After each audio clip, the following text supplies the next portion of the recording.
Hello and welcome to Motorsport Radio. My name is Lester. Ahead of the first round of the NTT INDYCAR Series this weekend, which you can listen live to on motorsport.radio, we've dragged on a couple of the star drivers to have a chat with. It's myself, Lester Forbes, and Alex Rizzoli, and Connor Jackson, who will be today interrogating Stingray Robb and David Malukas as well. Thank you very much, guys, for coming on and joining us here on Motorsport Radio today. So first question then to, I suppose, David, really in no particular order. Don't take offence, Stingray.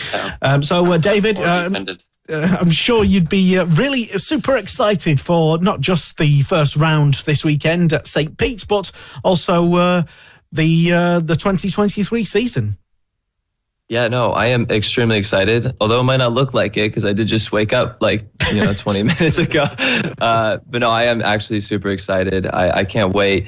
We went off through a rookie season last year. We went through a couple of bumps at the start, learned a lot of new things, but we ended up finding a car that we really liked by the end of it. So I'm really excited to get the season going with that car and adding on to it. And of course, now having a new teammate, Stingray here, who actually our driving styles are very similar. So I think we're gonna get on really well together. Well, yeah, it is the first round this weekend at St. Pete, and it's a new combination for the two of you in the same team, and you've, I suppose, unseated Takuma Sato, I would politely suggest as well. So a bit of a big name and some big shoes to fill potentially. Yeah, I mean, I would. Well, I wouldn't say I'm a veteran yet. I mean, it's literally only been one season. I definitely don't feel like I'm in that sort of stage. But no, I think from a team's perspective, everything kind of stays the same. It's still my engineers, my mechanics, our side of the deal. It's just now I think we have a different teammate, and I think that's kind of the way we're going to look at it. Of course, it is a bit unfortunate that Takuma's not with us anymore because he did help me a lot when it came to the ovals. But I think the season's going to be even better with Stingray for sure.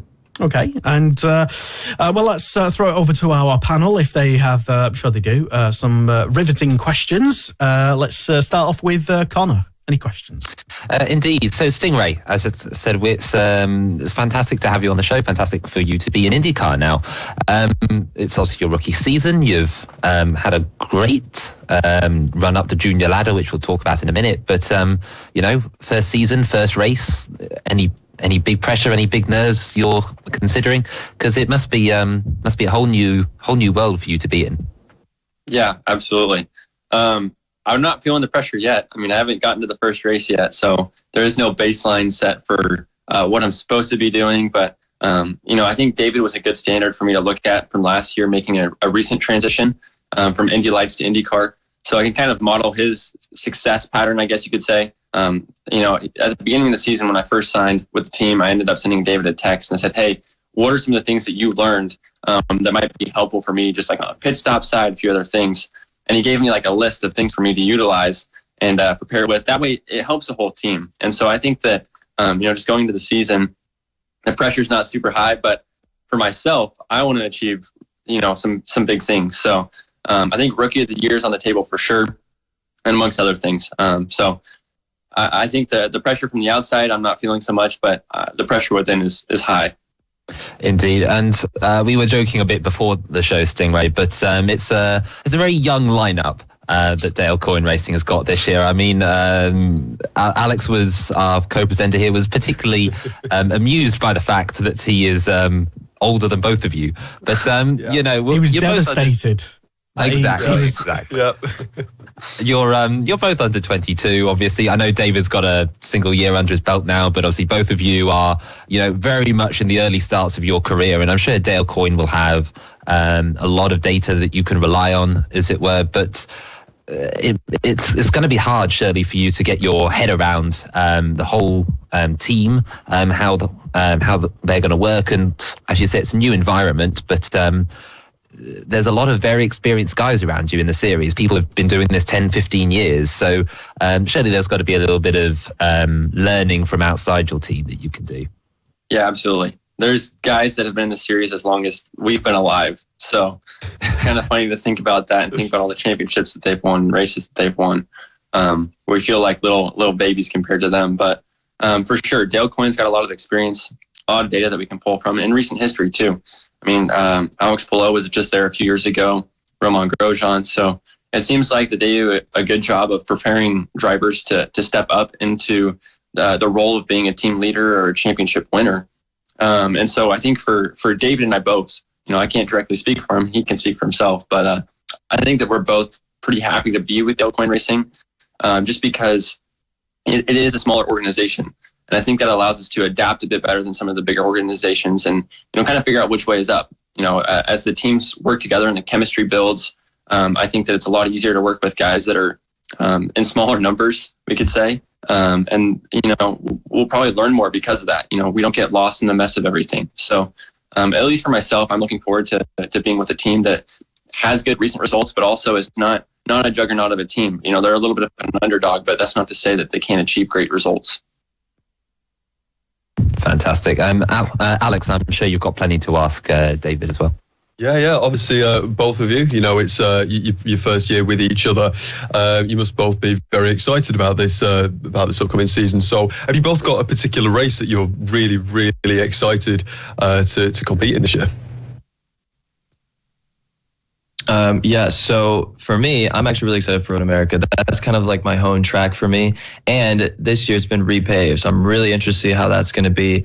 And I know from an outside track point, I really enjoy Nashville. I just like the environment of it. I mean, the track itself is very I'll just say it's special. Stingray, you get ready for it.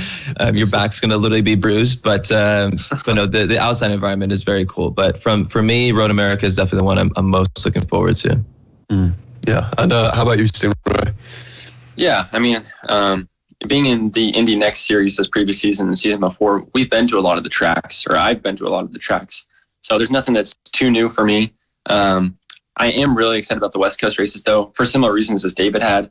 They're kind of like my home races. Being from Idaho, it's kind of on the West Coast. So all of the friends and family and fans that I know come out to California and Portland every year. And so Long Beach is one that I'm really excited for. That's an exciting street course. I think that everyone looks forward to. I think next to the Indy 500, it's one of the biggest events of the year, as well as Laguna Seca. Laguna Seca is a great track. I think everyone knows the corkscrew and loves the corkscrew. Yeah. And they are doing a repave as well as, Road America. So it'll be interesting to see how that changes the dynamics of the racing. And I think that, we've been seeing speeds recently there that are not super impressive, but with the repave, that might all change. We might be, 2-3 seconds faster or slower. Who knows? So that's kind of the joy of getting a repave, is that it changes everyone's game. Wonderful.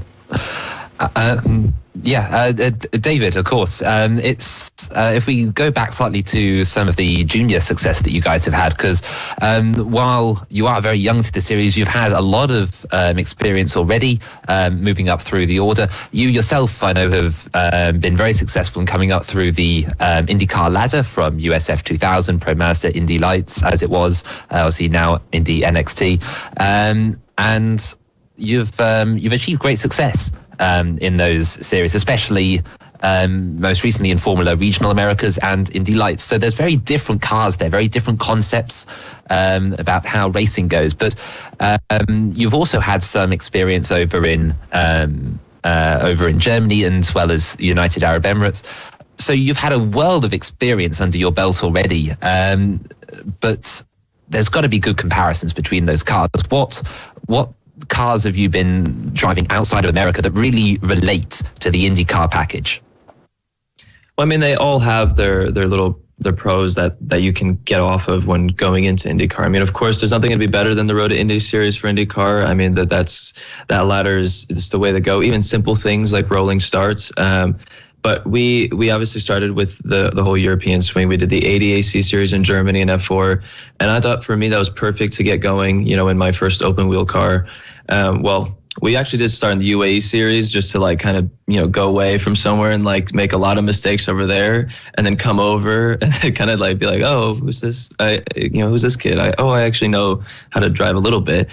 But then we went to ADAC, and the field is just massive over there, and the driving is very, I say, aggressive, and there's a lot of wheel banging and everything. So for me, I thought it was very good to learn from a racing standpoint, technically how to, make moves in an open wheel car, how to set people up. But our whole goal was to come back to the US. We wanted to go overseas, learn all the skills, and then come back and be like, wow, look at this kid. He just took everybody over. It didn't really go like that, but we tried to. But no, then we went to USF 2000, did the Road to Indy series, and our whole kind of goal and mentality with it was to move up as quickly as possible. I did half a season of USF 2000, then moved into Indy Pro, and then into Indy Next, right? That's what it's called now. Yeah, Indy Next. But we wanted to move up as quickly as possible because I just feel like as a younger driver, I could be paired up with, Renus and Oliver Askew at the time, who were much older, much more mature, and had a lot more knowledge.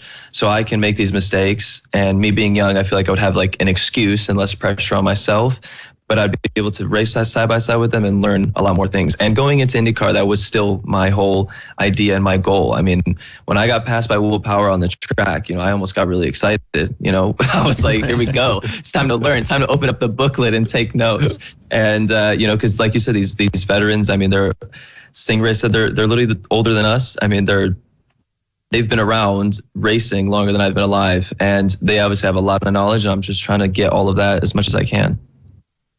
Fantastic. And I suppose similar to you, Stingray, is that you've also had great success in your junior career. I must congratulate you, as it were, for your runner-up in Indy Next last season. But you've also won Indy Pro in the past before. Again, like David, you've had a very American based run up the order, and of course that's probably understandable being an American yourself, but for a British audience here, explain to us the importance of having this very standardized ladder that gets you up to IndyCar in the quickest way possible. Yeah, I think it's a similar program that's used in Europe to get to F1. You have F4, F3, F2, F1. And, I'm oversimplifying it just because there's more series across the country in various countries that are similar levels, but maybe not same level of competition. And so I didn't have a similar path so much as David did. I got into the Road to Indy, which is that ladder system to IndyCar, when I was, I'm doing some math here, mental math. It was 2017, so I guess I was 15 years old during my first race in the Pro Mazda category, which is that F3 AA ladder, or AAA ladder, we'll call it. And I ended up going straight from cars into what was now called the Skip Barber Racing Series, which is just a driving school. And so that kind of got my feet wet into the open wheel cars. And that was probably similar to what David did, running the ADAC, et cetera, over in Europe. So that allowed me just to get some experience under my belt of like, okay, this car actually is longer. It's not a go-kart that you can flick around and run over curbs, et cetera. And then I went straight from that to the Pro Mazda car. So I skipped the bottom level of the Road to Indy, and I think part of that was because of the funding. And so it was actually cheaper to run that ladder rather than the one underneath, because it was the last season of the old style of car. And so I ran that season just as okay, let's do something. Let's get in front of these people's eyes. Let's do the IndyCar weekend. So let's get developed as a driver off the track just as much as on the track. So we did that. And I think that was a little bit of a downside of my career, because I accelerated too quickly and kind of hit a wall there. And so for the next 3 seasons, I stayed in that series. And then in 2020, I remained in Indy Pro 2000. And with a new car, it became more of a streamlined ladder, because from USF, that bottom ladder, to Indy Pro, which is now the USF Pro Championship, to Indy Lights, it seemed like the cars were more similar. They were more modern, paddle shifts, more downforce, bigger tires, same tire compound all the way through. And then this last season, going to Indy Lights, which is now the Indy Next Series, it just allowed us to have the same chassis manufacturers IndyCar running with Dallara, as well as just the overall feel and driving style of the car, I think was more similar than the previous two series. And so it's just as you work your way up, the speeds increase, the driving style changes a little bit, and you just have to adapt a little bit. So, when you're early on in your career, they have low downforce, low horsepower, and it's just developing those basics to teach you, okay, when the car is oversteery, this is what you do. And then as you move up, you eventually get to IndyCar, and on an oversteery car, say at the Indy 500, you got to handle it a little differently. But step by step, I think it's just the progress that you make as a driver, you get better. Wonderful. Okay. Now, go on, Alex. Yeah. Sorry, I was just going to say one more. Dayle Coyne Racing, obviously, with both of you, has a combined age of 42 years old, which is obviously He's not gotten over that yet.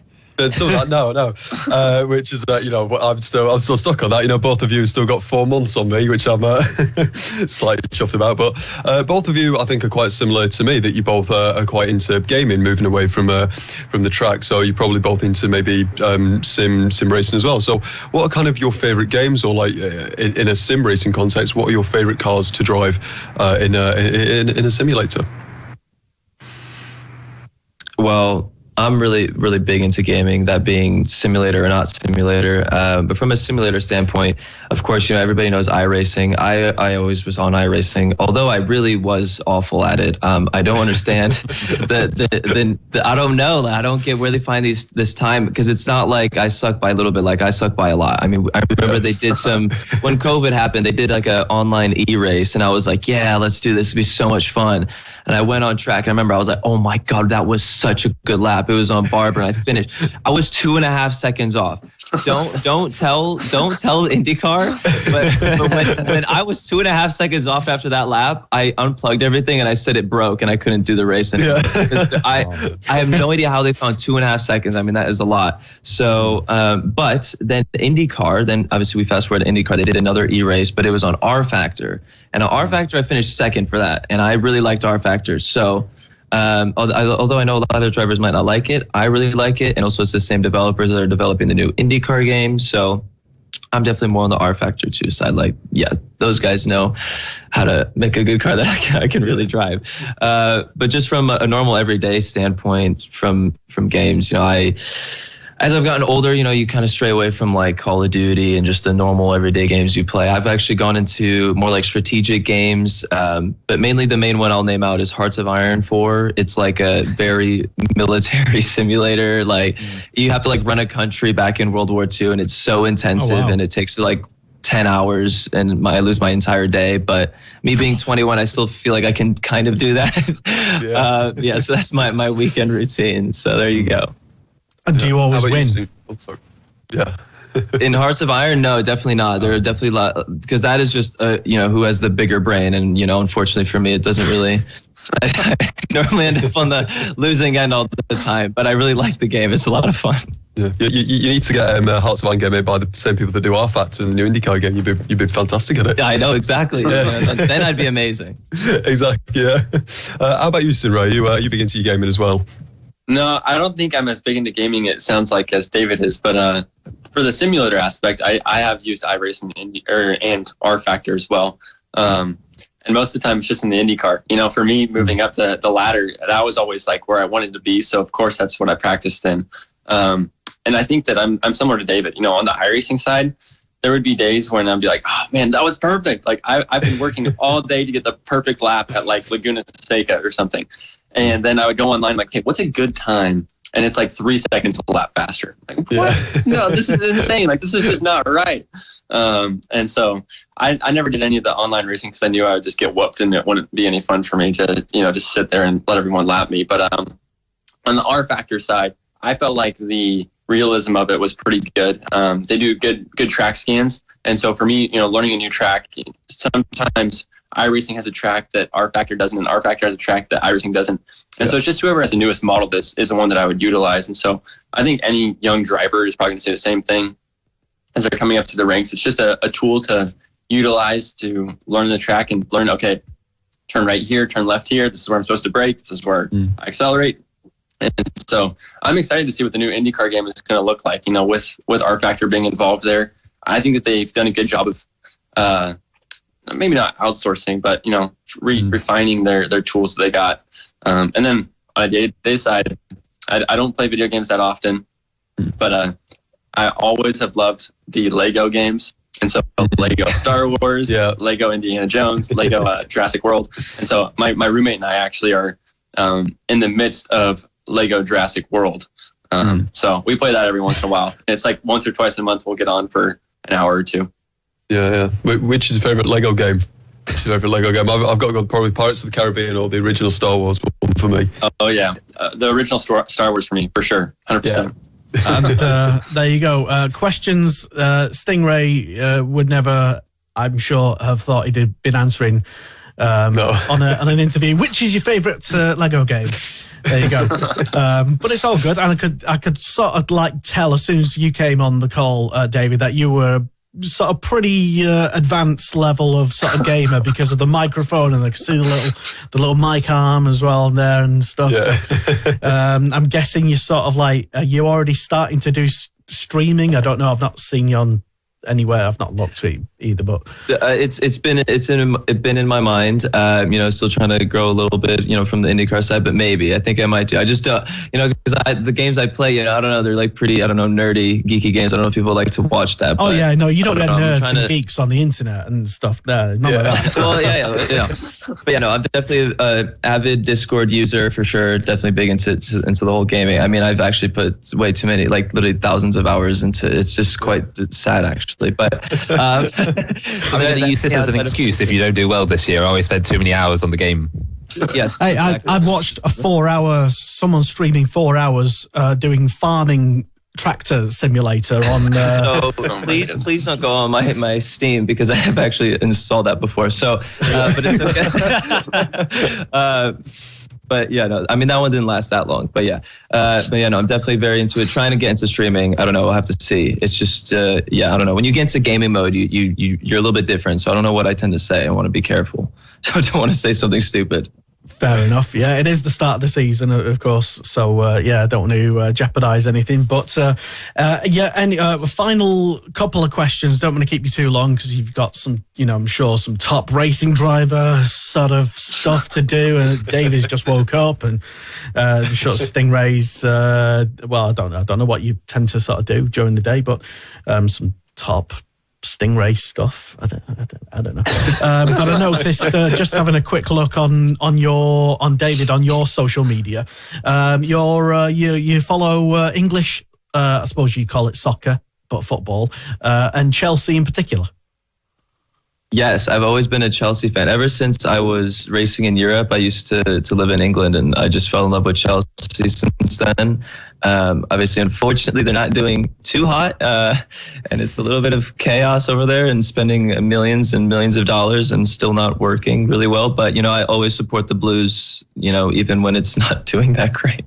Fair enough. Well, it's nice to have hobbies outside of racing. You don't want to go crazy just going round and round. No offense, Stingray, on like iRacing and stuff like that. Yeah. But it's nice to diversify your interests, even if it is like nerdy farmer tractor simulators and stuff like that. Nothing wrong with that, kids. Nothing wrong at all.